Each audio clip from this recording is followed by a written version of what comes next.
Jumlah informasi kriminal dari berbagai daerah kami rangkum dalam Busenam.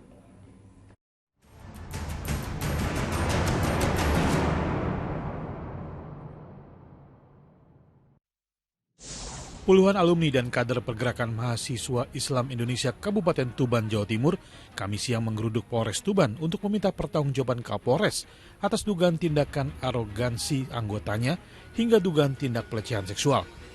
Kedatangan massa sempat membuat polisi di pos penjagaan kalang kabut. Para alumni PMII Tuban ini akhirnya disambut Wakapolres Tuban dan langsung menuju gedung Geraha Polres Tuban. Wakapolres Tuban Kompol Palma Fitria Fahlevi mengatakan pihaknya akan melakukan evaluasi dan segera menindaklanjuti laporan tersebut.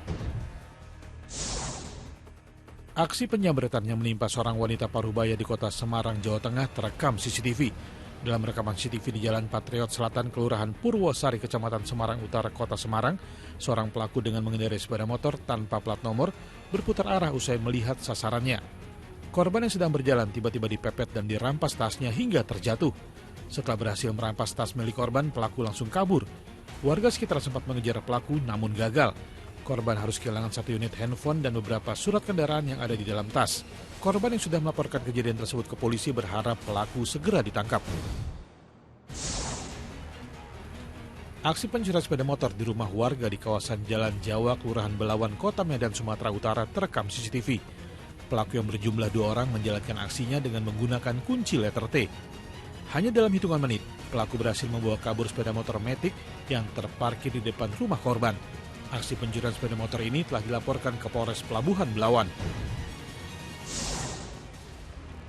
Seorang wanita berusia 55 tahun berinisial T tampak tengah kebingungan usai menjadi korban hipnotis di tengah pemukiman padat di Jalan Cipinang Latihan, Jatinegara, Jakarta Timur, Kamis siang. Kejadian berawal saat korban tengah berjalan kaki untuk berbelanja ke pasar di kawasan Pademangan, Jakarta Utara. Pelaku yang sebelumnya membuntuti langsung mengajak korban berkeliling menggunakan sepeda motor dengan modus akan memberikan kupon bansos senilai 5 juta rupiah. Korban yang saat itu dalam keadaan tak sadar akhirnya ikut dengan pelaku dan diajak berkeliling ke sejumlah kawasan. Saat korban tersadar, kalung, cincin, dan gelang emasnya seberat 16 gram serta uang senilai Rp250.000 raib digasak pelaku. Korban belum melaporkan ke polisi dan hanya minta diantarkan pulang.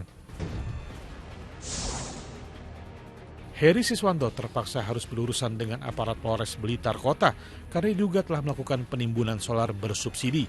Dalam aksinya tersangka memodifikasi tangki BBM truknya dan menyuruh anak buahnya untuk membeli solar bersubsidi di SPBU secara berulang kali.